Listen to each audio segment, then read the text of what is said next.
Hello, everybody. I'm so thrilled that all of you tuned in today to listen to my interview with an amazing guest. My guest today covers a lot of ground. We get into mindset, why door knocking works in any environment. Doesn't matter what you're selling or where you're at, and how to protect yourself and your business from economic downturns.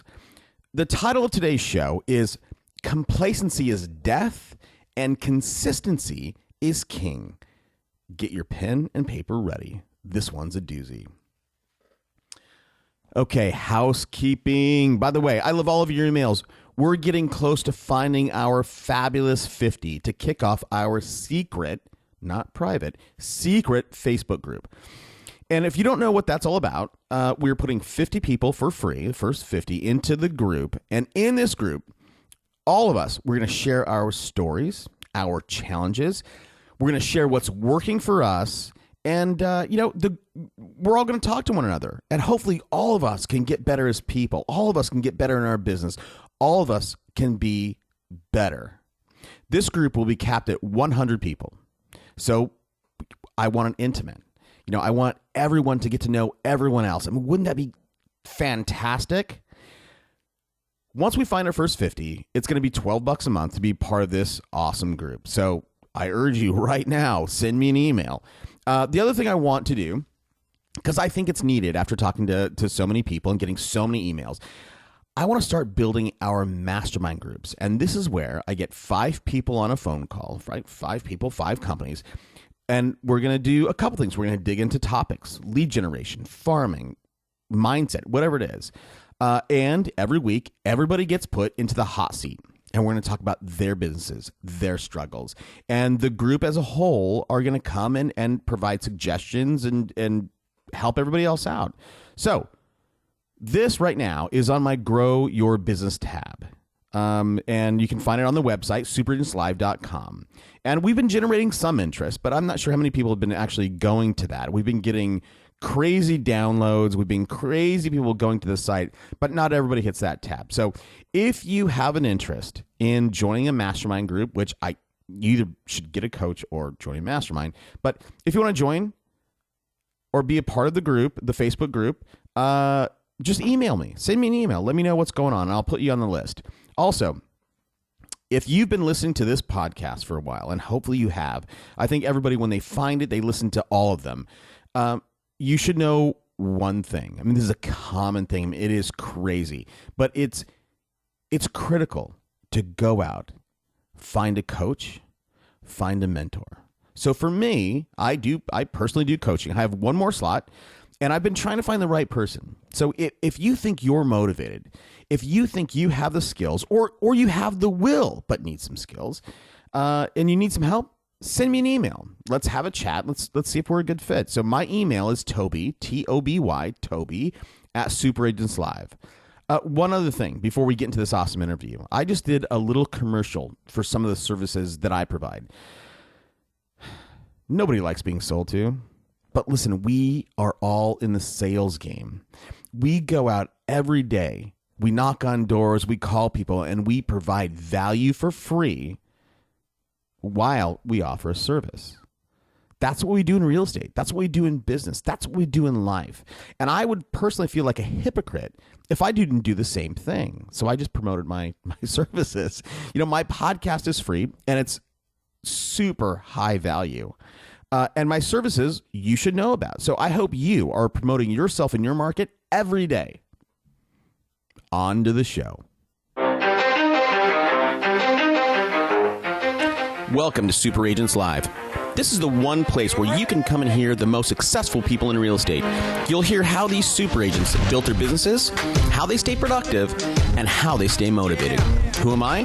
My name's Toby Salgado, and I made my first million in real estate. Yeah. And I'm your host for the next 30 minutes while we talk to yet another amazing real estate entrepreneur. Stay tuned.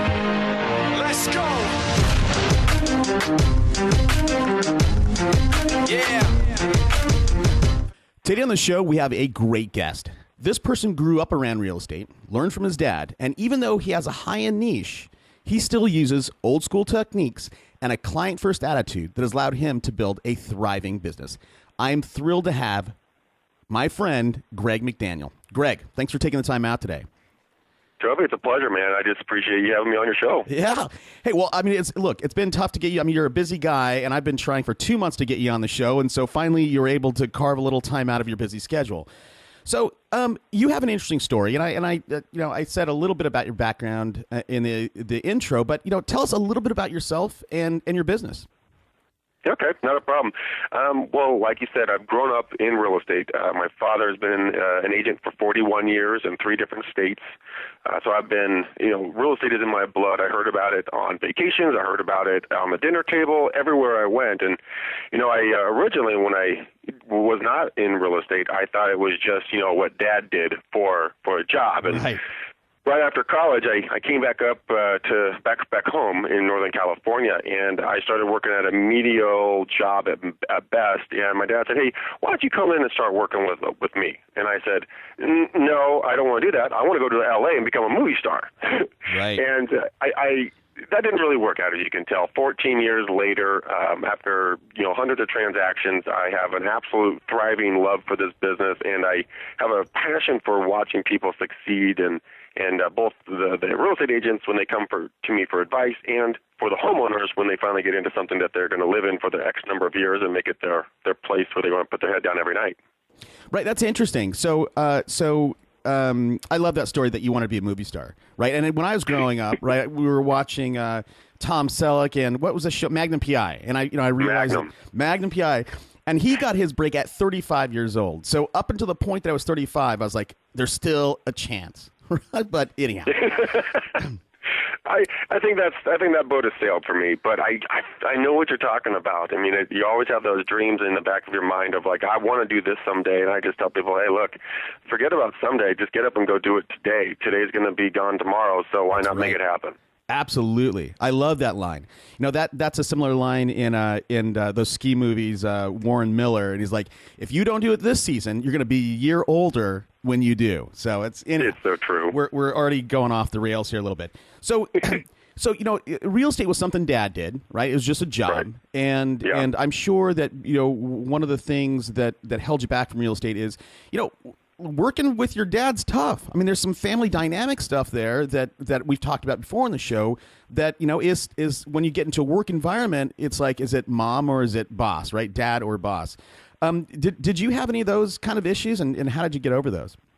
Oh my God, did I have those issues? Let me tell you, I was the king of those issues. I'm not ashamed to say this, but when I got into business, I was an absolute, utter, complete nightmare. I was the self-entitled, total brat of a human being. I would come in late. I would come in, stinking of the Friday night before or whatever, and I would wear flip-flops. I would wear T-shirts. I had a belt buckle that had a bottle opener on it, and I would wear that in front of clients. I'd fight with my father in the office. I would, I'm so surprised I was not fired so many times before.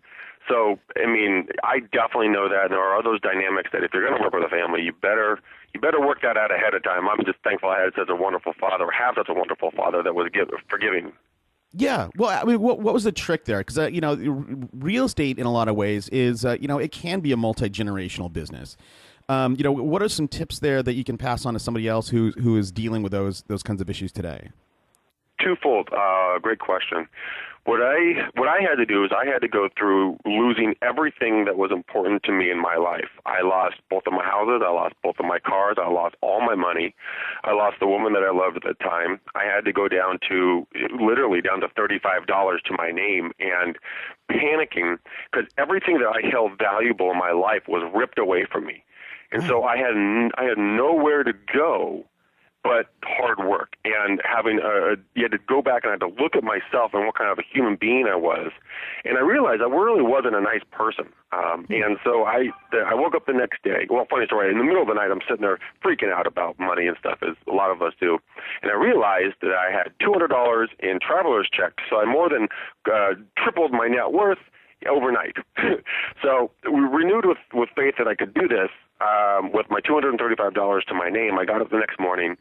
I looked myself in the mirror. I went to my wardrobe and I put on a dress shirt, dress slacks, dress shoes, and a tie. Now, keep in mind, I don't wear a lot of that stuff, so I look like I was piecemealed together. Right. But I got out there, and from that day forward, Dobie, I door knocked. I door knocked every day. 6 to 7 days a week. I would follow up with all my leads. I was expanding into new markets. I was constantly trying to better myself. I was reading books, listening to audio stuff on YouTube, inspirational things, motivational things, reading Success Magazine, Entrepreneur Magazine, filling myself with things that were positive. And that's where the shift took place. It's when I lost everything and I had to become something else. And hopefully people won't have to go through that.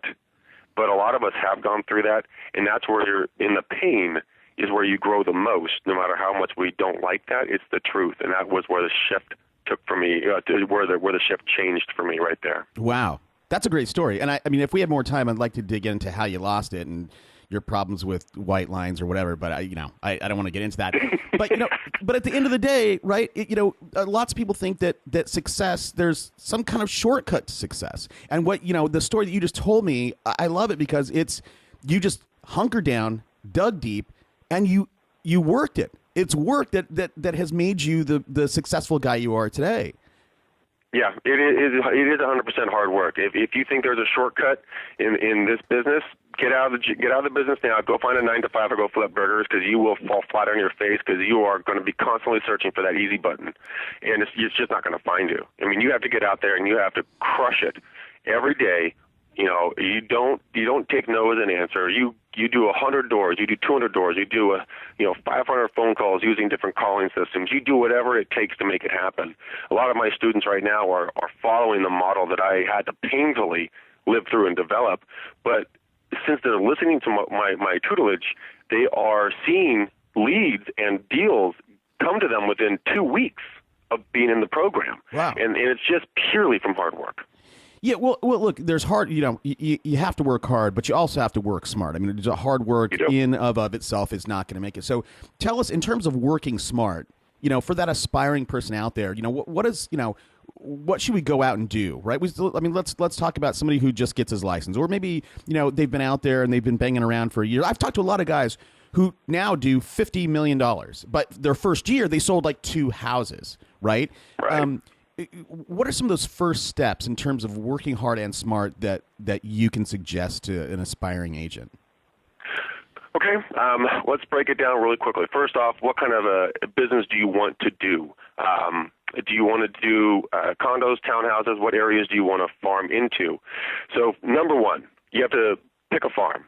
All right, and you have to identify everything about it. Now, you can work with your title company on this, and they'd be happy to help you.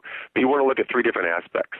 One, there's a lot of coaches that say, look, you can do like 300 or 400, houses at your farm. Forget that. That's complete BS.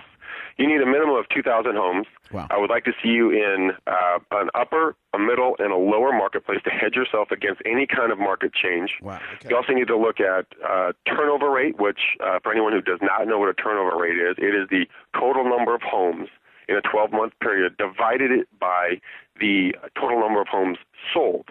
So if you have a 3 or 4% turnover, you're going to do very well for yourself. The higher end is generally going to be lower. Middle and lower end homes are going to be generally a little bit more action in there because there's more affordability. So we have our turnover rate we need to look at.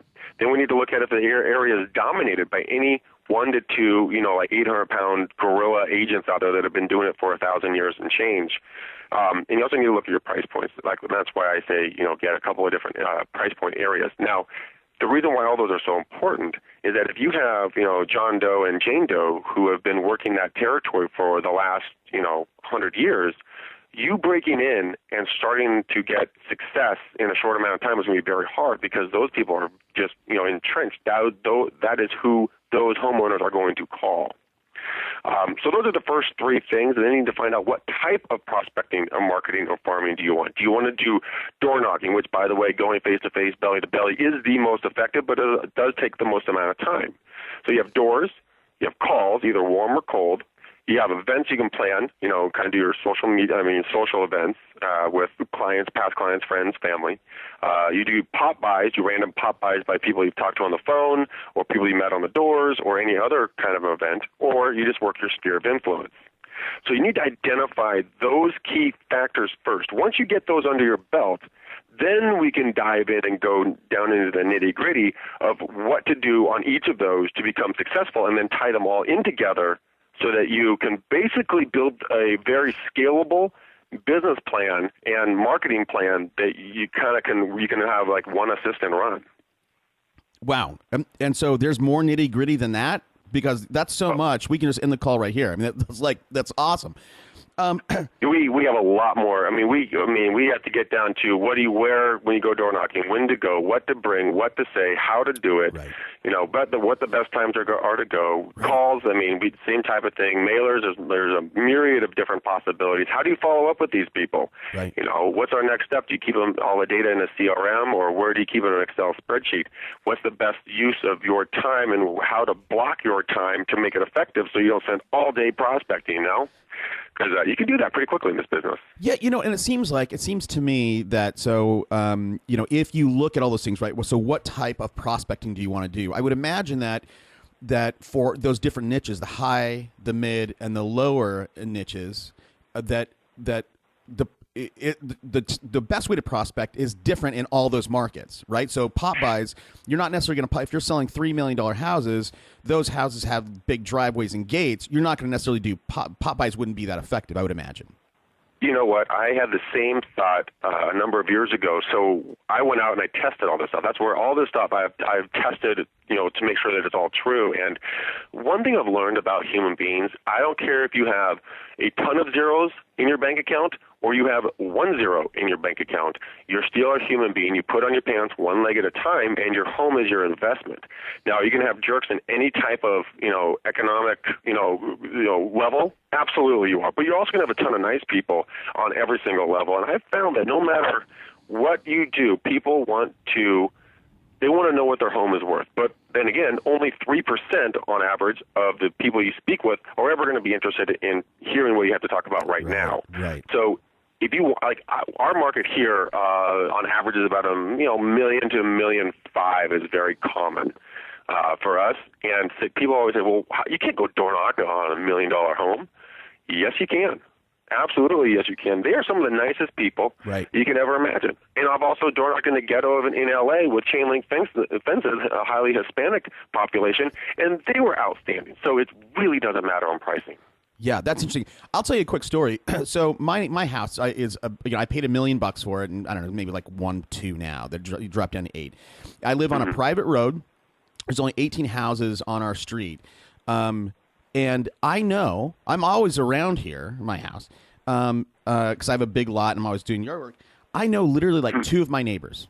Okay, but and dude, I'm a nice guy. I drive down a road. I'm like, hello, I wave. And people, my own neighbors, many times don't wave at me.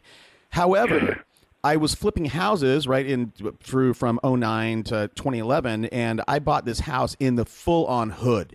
I mean, it was the hood. It was an African American. It was kind of scary, but literally... Dog and gun neighborhood, got to bring both of them? No, it wasn't. It looked like that, but it wasn't, right? It looked like that. But here's my point. My point is this, so I worked on that particular house for 3 months or so, and I was always around there working on the house, and I got to know literally everybody, across the street, right? I got to know 10 people where they knew my name, they knew where I lived, right? Or the area that I lived, not the street that I lived. Right. But it was amazing to me that the dichotomy, right? Where it was, these people were so much nicer when it looked like it was so much rougher. Yeah. So they're absolutely the biggest givers out there. They're just generous, loving human beings. So for you, I mean, you work with people. You have this phenomenal system that I wrote down a lot of what you said, and it seems like if somebody took this system and just implemented, you could succeed. But people will hear what you say, some of your students, and they won't do it. So I mean, you tell me what is go ahead. I didn't cut you off. Oh no, after you. I'm sorry. What were you going to say? No, I was just going to say, what is the hurdle? Why can people have all the information they need to find success, and they just don't do it? What is and here's the question I have on my list. What is the biggest hurdle real estate entrepreneurs have to overcome to be successful? You know what? It's one small word, but it has such a profound meaning, and it can change your life like it changed mine. It's what is your why? Right. Why are you going to get up and go door knock? Why do you want to do these cold calls? Why do you want to get beat up by sellers on listing presentations and go through this? And, for me, a while back, after I got back on my feet somewhat, I was dating this very unpleasant young lady, and she told me 3 times independently that I did not make enough money for her. And that hit my core so hard. And it wasn't because I'm egotistical and money driven. It's because I couldn't provide a lifestyle for someone who I thought I cared about, and that struck me as being a loser. And I didn't want to be a loser. And so that's why I work so hard. It's not for the money. It's if I wanted to get up and go have a nice dinner tonight, I could do it, or anything else. And that's why I've asked all my students that, and I've made them go back and write it down, think about it, really meditate on that. What is your why? And once you understand what that is, and once you are fully honest with yourself, that will take you through the hard days, the bad clients, the rough years, because you have a reason. That is the difference. I love that answer. I was actually just on someone else's show, Jamie Tardy's Eventual Millionaire, and she asked me a question, and I answered that same way. And one of the things that I got to, Greg, was that knowing your why is super important. But sometimes, right, when somebody says, hey, I want to be a millionaire, right, and if once you really break down the why of it, that's maybe not what you want. And if that's not what you want, maybe this vehicle of selling real estate is not for you. Maybe you're better off being a school teacher or something. Right. I agree 100%. Real estate's not an easy business. And so if you don't have a passion for it and passion for helping people and everything else, you need to get the heck out of Dodge, because you're just going to be a liability to all the agents who are good and do take this as a serious business. So what was your why? So you kind of hit that rock bottom, and then again we talked about you digging in, and you've killed it. I'm going to ask you 2 questions. You pick the one you want to answer, and one is we can do both. Okay. So I want to know your why, and I also want to know how. I know that you've achieved your why, or you're very much. I mean, you're again a successful guy. How do you keep on pushing? How do you keep that? You just keep the gas on, and you just keep plowing forward. The way I keep the gas on is I'm never satisfied with what my achievements have been. I'm always looking to be better, faster, stronger, smarter.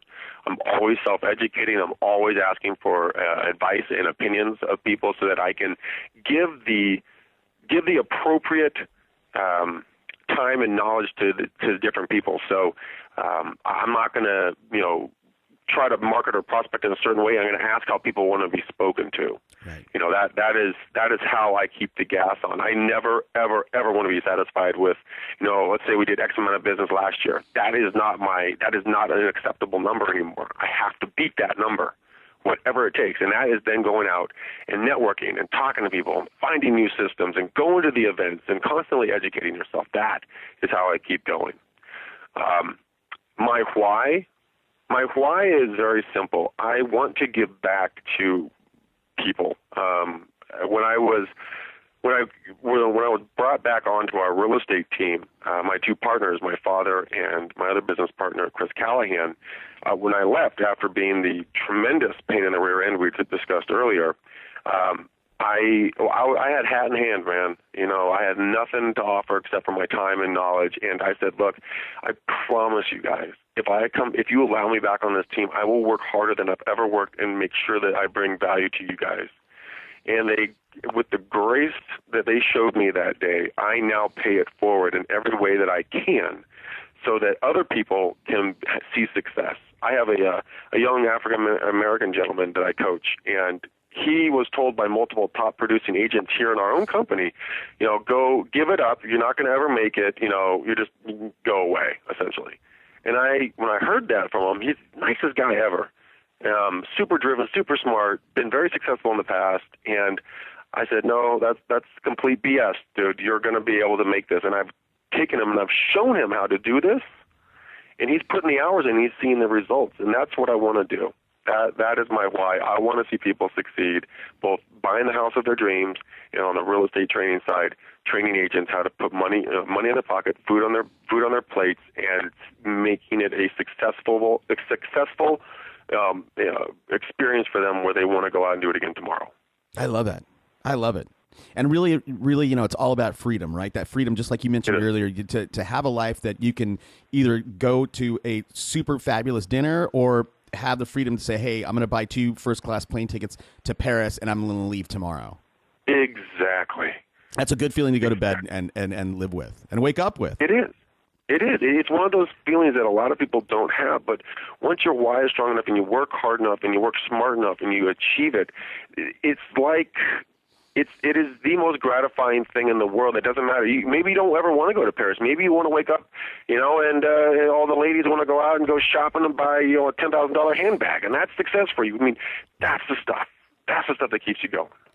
So Greg, what is it that most realtors get wrong? Is it the not having the right strategy and systems in place, or is it not knowing their why? It's consistency. That is their biggest downfall. And when you have the best plan in town and it works because you're working it, and then you see success and you stop working it because you have these deals, and then when the deals are done, you have no more leads. Right. We call it the porpoising effect. When you have all the business and then none of the business, and then all the business, then none of the business. So the one thing that I tell people all the time is be persistent and be consistent in your marketing and prospecting and everything else when it comes to your business. That alone will make sure that you have business for as long as you want to be in the industry. Short story real quick about that. There was a gentleman who has now passed away, worked in San Jose. He worked a farm area, I think about 1,500 homes or something. Every day he went out and he door knocked for 1 hour. He could talk to one person. He could talk to 25 people. It didn't matter. It was 1 hour. Bad years, he made $250,000, give or take. Good years made in the 800,000+. Nice. But it came from being consistent and persistent in door knocking in the farm that he chose. Got it. So when did you, that is an aha moment. I mean, you always have to keep that funnel filled. You always, and this goes back to, working on your business or in your business, and this porpoise effect that you explained very well. That happens to everybody in every industry at one time or another. Right. How do you? So you can be persistent and consistent, but is there a formula for not to avoid this porpoising effect? A formula? Yeah, it's a mindset. It's, again, that would be your why. It's why you get up and do this. You have to be stronger than any other force out there on this planet, because if you do not do this, you will flounder. I mean, I guess you could break it down and say to avoid this, it would be, time blocking. I time block everything into my Google Calendar. If it's not there, it doesn't exist in my day. Got it.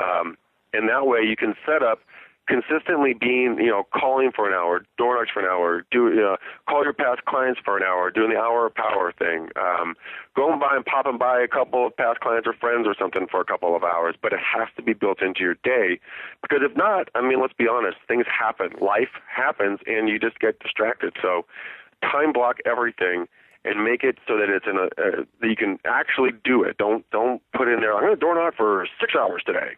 That's just not going to happen. Let's be real. So be real and be fair to yourself.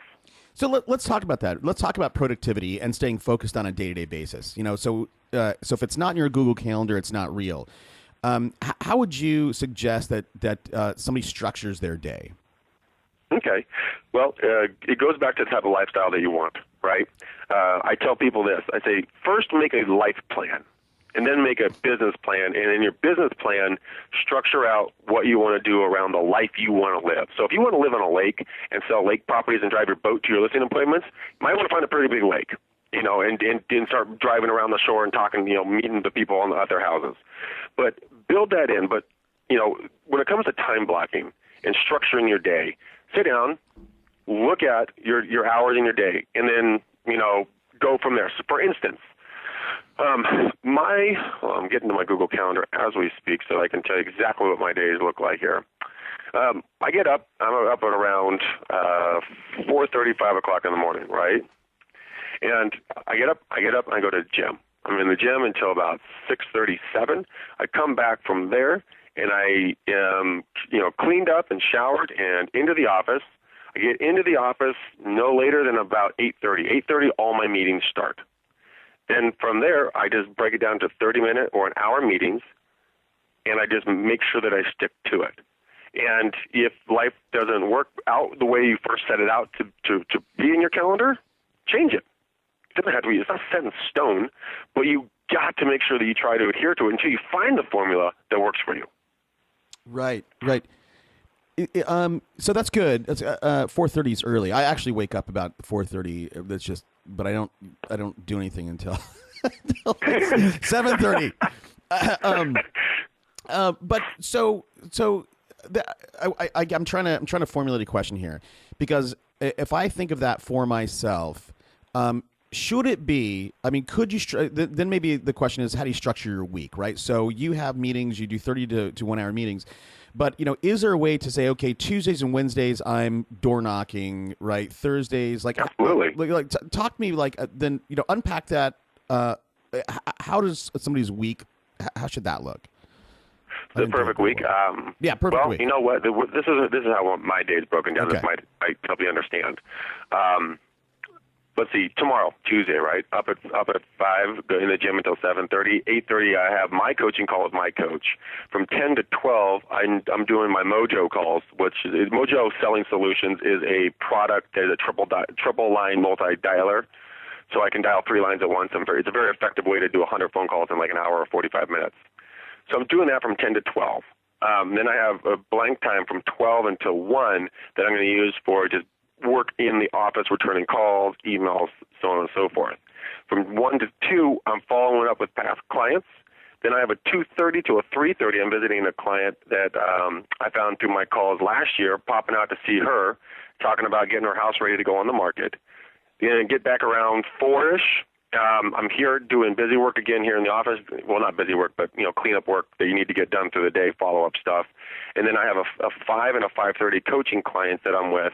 And then I go home, and then I shut down for the day, and I don't bring my work home with me, because you have to have that division in life. You cannot be constantly working or constantly not working. Right. Most of the people that when they're on their deathbed, the number one thing they say is they wish they didn't work so much. So I made that choice in my life that I will crush it as long as I need to have it, need to be out working with folks, but then I go home and I shut down. Crush it. So what about weekends? Do you educate your clients and say, hey, listen, in terms of your day, right? So your clients, do you say, hey, I'm unavailable after 6, so unless it's an emergency, and do the same thing for your weekends? Very, very well. A good question there. During the week, I will work as late as needed. I'll work till 9 o'clock at night, right? Okay. But then I go home and I shut off. Got it. Okay. On the weekends, I have graduated to the point now that I don't work on the weekends. I have to have a downtime. I absolutely have to have it.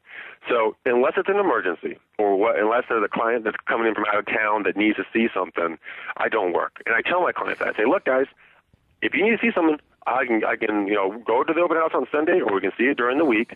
Saturdays, unless it's the sky's falling, I'm not working. But if the sky does fall, and Greg, please, we need to see something, then you know what? I'll say, not a problem, you guys. I totally understand, but please understand that I'm going to be in just normal clothes. I'm not going to be dressed up. Is that okay with you? Right. Every single time, people are like, yeah, Greg, not a problem. We're going to be in our shorts too. Come on, let's go do that, and let's get a beer afterwards. So it's setting the proper expectations up in front, and I've never had a client ever question me. Got it. Okay. So on your day, that sounds like a great day, by the way. So it's interesting. You start, or at least Tuesday, tomorrow, you're starting with a coaching call with your coach, and you're ending with then you're passing on your knowledge to some of your students. Why do you have a coach, Greg? I mean, you're a successful guy. You figured out you've had your aha moment. You've hit your low and you dug your way out of it on your own. Why do you have a coach, and what do you get out of that? Accountability is the only answer that would be correct.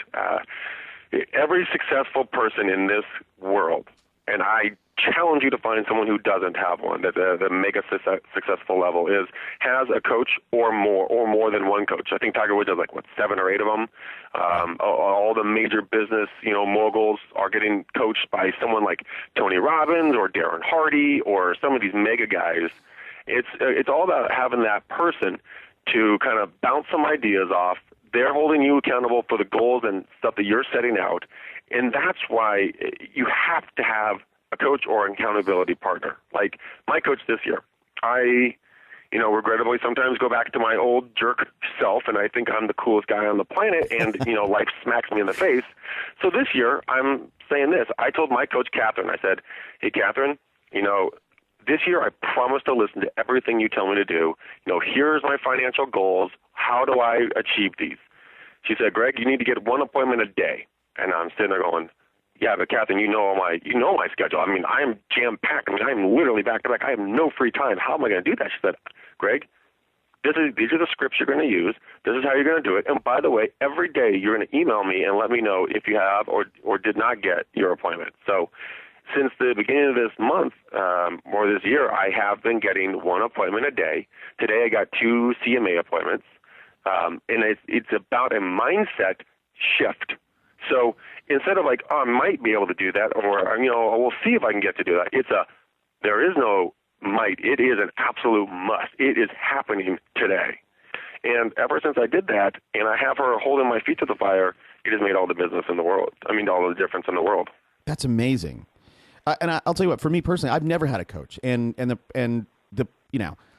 let me ask. So, does your coach? You said that in addition to accountability, you said your coach actually gave you scripts. Yes. So, does your coach, if a person out there in the audience, they realize they need to get a coach, and I agree with you, everybody should have one. Does that person need to be more successful than you? Do they need what do they need to know? What are you, Greg? What are you looking for in a coach? I'm looking for someone I respect. Okay. I'm also, because if you don't respect your coach, you're not going to listen to what they have to say. So having your mom be your coach, and she's never done real estate, might not be the best, because if you don't respect her in the business realm or in the realm that you need that respect to be living in, it's not ever going to lift off. So that's what I would challenge someone to go out and say, "Look, hey, Bob, I respect you. Would you mind being my mentor?" Right. And if they agree, then you guys come up with an agreement and go from there. But it has to be built on respect. I love it. So let's go back. You're giving us tons and tons of great actionable advice. But let's talk about some tactics. So can you tell us one thing right now that's working for you in your business? And I know you mentioned a bunch, and if you want to relay some of the same things, but what's the one thing that stands out that is working for you in your business today? Going back to basics. I think that a lot of people got caught up in the internet realm of gosh, you know what? I can call Trulia, Zillow, Redfin, Realtor.com, and you name off the rest of those sites too. And you say, "Hey, I want to buy a bunch of leads from you." Oh my God, it's going to be so easy. All these leads are going to come to me. I don't have to pay very much money. I don't have to do any work for them. Well, a lot of those leads, as we all know, some of them are valid, but a majority of them are not. And so going back to basics and doing the harder things, sitting down and doing cold calls. I mean, I did, myself, just me, I did a little over 32,000 cold calls last year. I logged about 240 hours in the chair. And that's hard. I mean, that is not easy to do. I mean, your brain goes to mush when you do 500 to 700 calls a day. Going out and hitting the doors, getting out of your own way and opening up that car door and going to go talk to that old client of yours that you haven't spoken to for a while, and you're afraid they don't want to talk to you. You will be so pleasantly surprised that going back to the basics and doing these things is going to make all the difference. When my dad started in real estate 41 years ago, he was in Boulder, Colorado. It was wintertime. He was wearing what he now affectionately calls his clown suit. And those big old galoshes, shoes, so you don't get snow on your shoes. Yeah. Out there door knocking. And that would be very easy for anybody to say, you know what, forget it, I'm hanging up my hat today and I'm not doing that. But he did it, and he found a couple of things.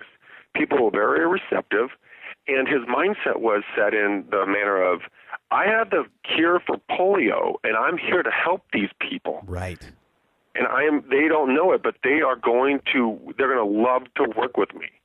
And he did it every day. If you ever have an opportunity to talk to my dad, he can make the most, irate individual turn into, the happiest little, person on the planet in about 10 minutes. I've seen him do it. It's baffling, but it's just by a mindset of, I'm here to serve you. I'm here to be something of a valued asset.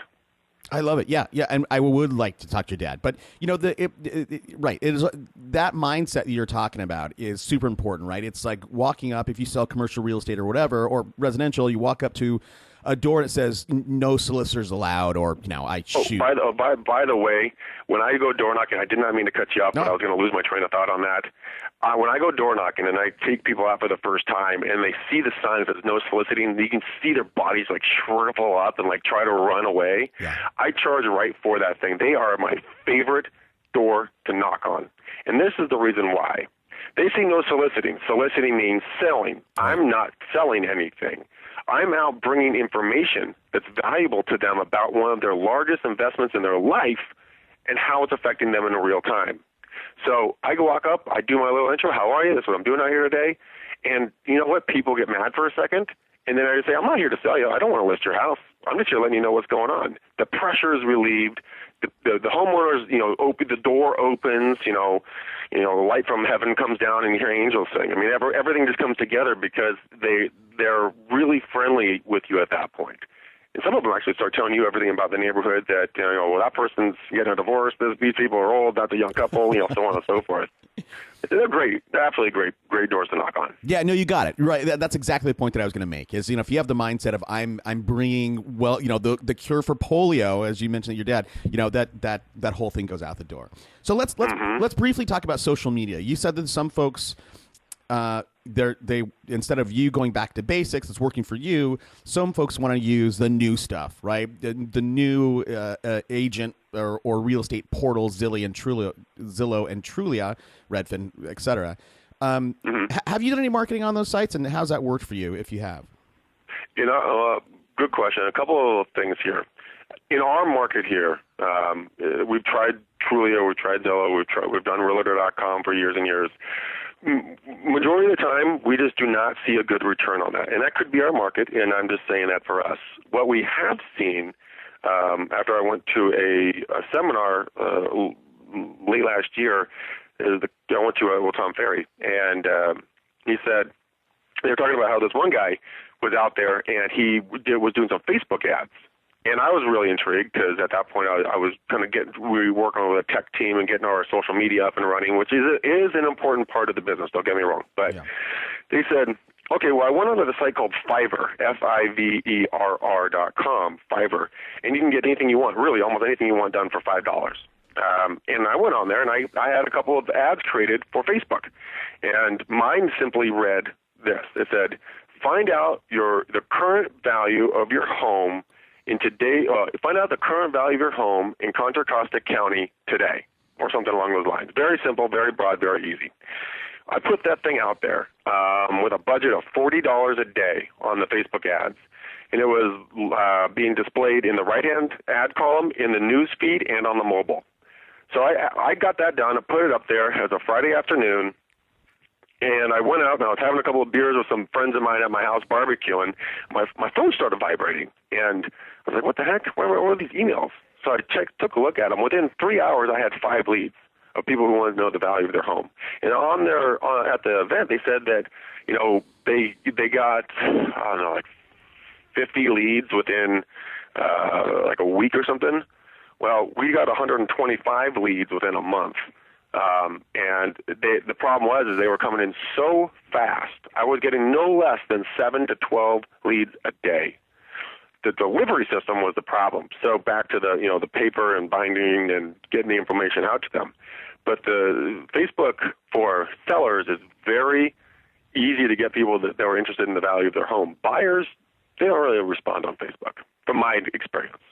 Right. Well, it's funny. So I'm actually going to do a show in the future talking about Facebook ads. I have a Facebook ad out right now, just promoting the show, And I just to test it, I've tried different things, but I just laid out for just to test, right?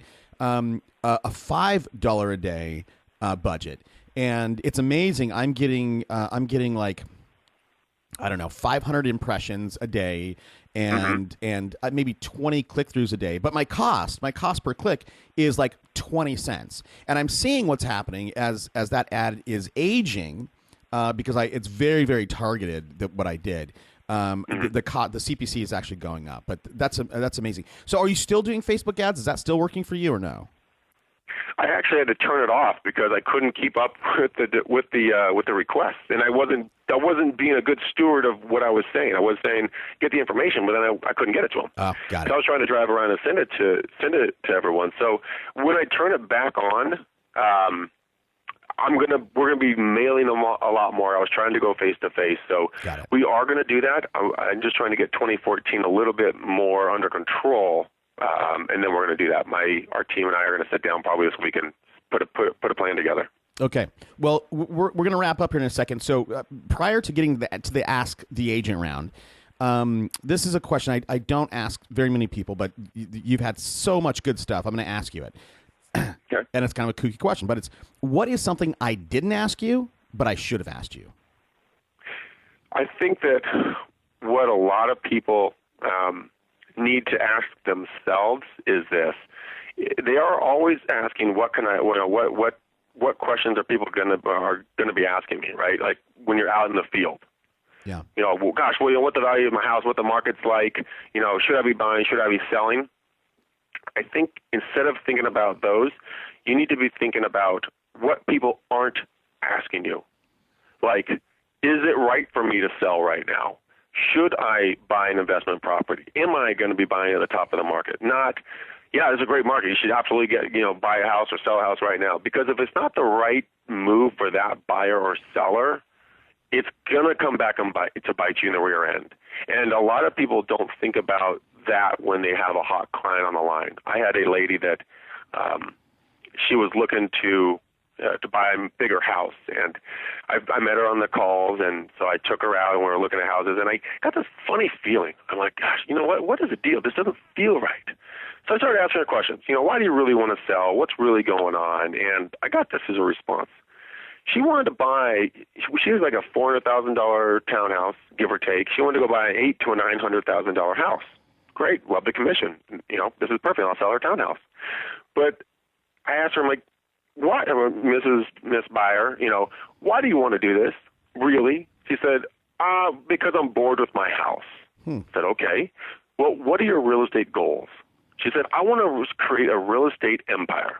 I said, do you think that buying one large house, when we both know we're kind of at the top of this, market near the, middle to end of last year when, everything was going nuts, do you think that's going to achieve your goal? She said, no, but I'm really, really afraid, that I'm going to buy the top of the market again, and I don't want to do that. I said, okay, well, let's not do that then. Why don't we do this? Why don't we go look for some investment properties? That'll help you. You can stay in your house, so your monthly won't go any larger. We'll be able to create, starting to create your real estate empire, and you'll keep some of your hard-earned cash safe until we find another great investment. She said, yeah, you know what? I really feel good about this. I really like this. This makes me feel better. And so I learned a valuable lesson there. Oh, and by the way, we were successful. We went out and got her a beautiful duplex, 2 houses on actually, 2 homes on one lot for, one buy. It's actually beautiful. Wow. And we bought it for like $480,000. So she came out huge. That's awesome. But the lesson I learned right there is to take yourself out of the equation, learn to ask the questions and understand the people's real why of their motivation, and then be their consultant and walk them through this every step of the way so that they can get to where they need to be. Terry told me once, I said, Dad, how do I become wealthier than I can ever imagine? He turns to me, he says this, Greg, if you give enough people what they want, they'll give you more than you can ever imagine. And so that's what I try to do. Yeah, that's Zig Ziglar.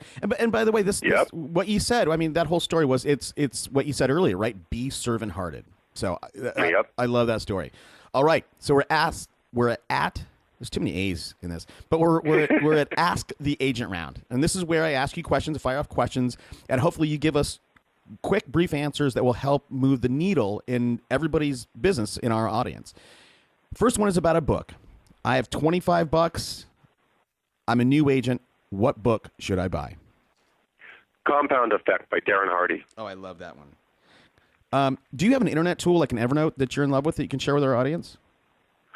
I have a lot of different things. I don't have one right at the top of my head.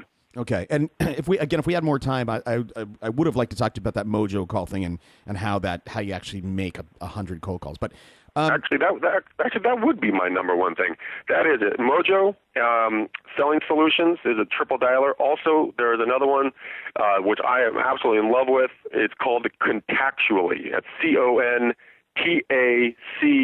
CONTACTUALLY. Contactually. Ask for Brent Summers. Use my name, and he will hook you up. It is an amazing system that basically you upload all your social networks and your email contacts in there. It will give you, it's too long to explain, but basically gives you 5 to 10 people every day to email and follow up with, so you never lose contact with people. I love it. You covered this a little bit, but let me ask you again. Do you have any personal habits that have contributed to your success? Dedication to my success, working in my business and on my business, going to at least one event a year like NAR or CAR or the Inman news events, always continually trying to find more, the newest technology, the newest traits, hearing the newest interviews, and working out in the mornings. I love it. Yeah, keeping my head clear. Yeah, and that's what I thought you were going to say, 4:30 and then at the gym. All right, here's our last question, and this is a brand new question, and I can edit this out, Greg, if you can't answer it, because it's kind of a tricky one. Imagine you move to a brand new city. You have all the knowledge and experience that you currently have, but you don't know anyone. You have no network. You have no friends. Your food and shelter paid for, but all you have is a laptop and $500. What would you do in the next 7 days? Door knock. Boom. Get out. Okay. You get out there. You don't even think about it. You just get out. You turn left on Monday. You turn right on. You turn right on Tuesday, and you don't stop. My first year in the business, I did nothing but door knocking. You learn the terrain and the people, and you get to go face to face with folks faster than you can imagine. You will have business within, I would say, within 30 days. That's and awesome. you won't have to spend your $500. I mean, if your brokerage covers your copies that you make at your office. Greg, hey, thanks so much for coming on the show. I know you had to move a lot of stuff around to get to it, but it has been fabulous. You were definitely top 10, and I've had Bob Corcoran, Mike Fair. We've had some great people on. So I really appreciate you coming on the show, and maybe let everybody in the audience know where they can find you, and we'll wrap up. Sure. Hey, Toby, I got to tell you, man, I've had more fun with you today. Just, shooting the BS and help them. Hopefully I brought value to people. Yeah. Did you say let them know where to find me? Is that what you said? Yeah, let people know where they can reach out to you. Hey, if you guys have any additional questions, or if you're interested in the coaching, or just want to pick my brain about something, I'm more than happy to help you in any way I can. You can easily email me. My personal email is McDaniel, so McDaniel the 2 numbers 44 at gmail.com. So McDaniel.44@gmail.com, or call me directly 925-855-4186 is my office line. We'd be pleased to help you and hopefully contribute to you making a couple $100 million. All right. Hey, thanks again, Greg. I appreciate it. And, I'm working on my new tagline to sign off, but it is, I stole it from Tom Rubens. I don't know if you know Tom, but it is live accountably. So here it goes. Ooh, it goes, until next time, live accountably. That's awesome, man. All right. Thank you so much for this opportunity. Thank you, bud. I'll talk to you soon. Okay. Bye-bye. Bye-bye. Let's go. Yeah. For those of you that want to know what we're all about, it's like this, y'all. This is 10% luck, 20% skill, 15%